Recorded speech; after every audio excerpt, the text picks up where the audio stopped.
Anyway, the next person I'm call to the stage is a good friend of mine. He's been performing with us since day one. He's a real good friend. You know what I mean? Listen to his words very carefully.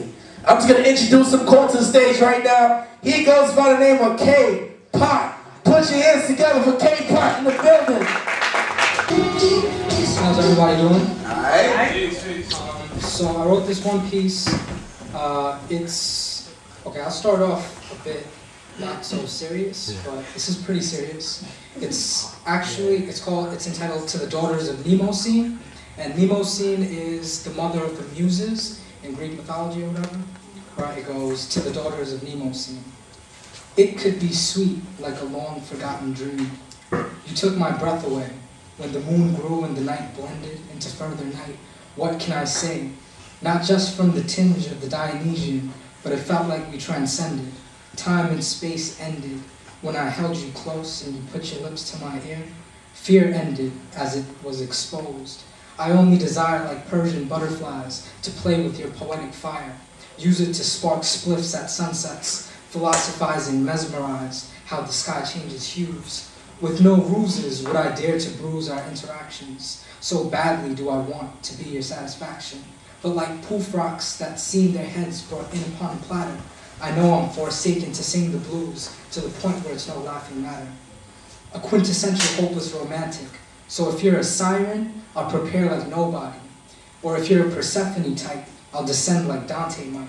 But certainly you are my muse, like Terpsichore and Arado.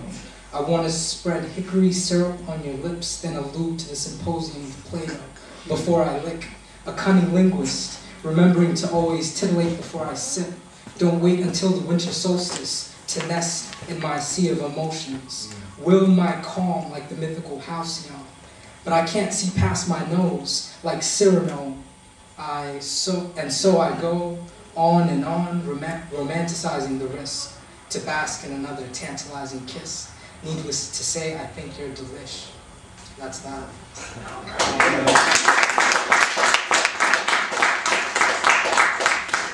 This other piece I'll dedicate to Haiti. Honestly, I wrote it right before I came here because I just felt inspired. But it took this event to really bring it up. And so thank you guys. And thank you, Stokes. Alright, it's called Haiti. Haiti, how can fate be so cruel to the earliest black nation to overthrow colonial rule? Forever strangled economically, how can it be saved when they still gotta pay back France for their emancipated slaves? Deranged how history plays out, double standards of freedom laid out by Anglo planners, singing star-spangled banners, but doesn't have the manners to recognize a black people's free. Even the great slave master Jefferson, with all his Enlightenment ideals, didn't acknowledge Haiti's independence as real. It's easy for thieves to create declarations on how to steal, but how do I feel when months before the quake I lie awake and in an insomniac's glare see a documentary on weather warfare, how ultra-low frequencies are emitted to the sky to alter the stratosphere. I fear Katrina was an experiment, black bodies forever in projects, but military stay reticent, and when these frequencies are emitted to the ground, plate tectonics could shift without a sound or suspicion of its origin. Silently grim our advancement to technology, where aggression could be delivered surreptitiously, while reality is superstitiously ignored. I grow bored of all these imperial tactics. The countries that claim the most liberties ironically act the most fascists internationally.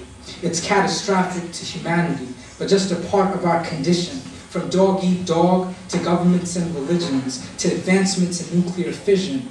Our grand vision bears seeds of our own destruction.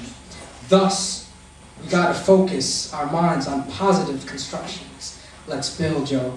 Peace.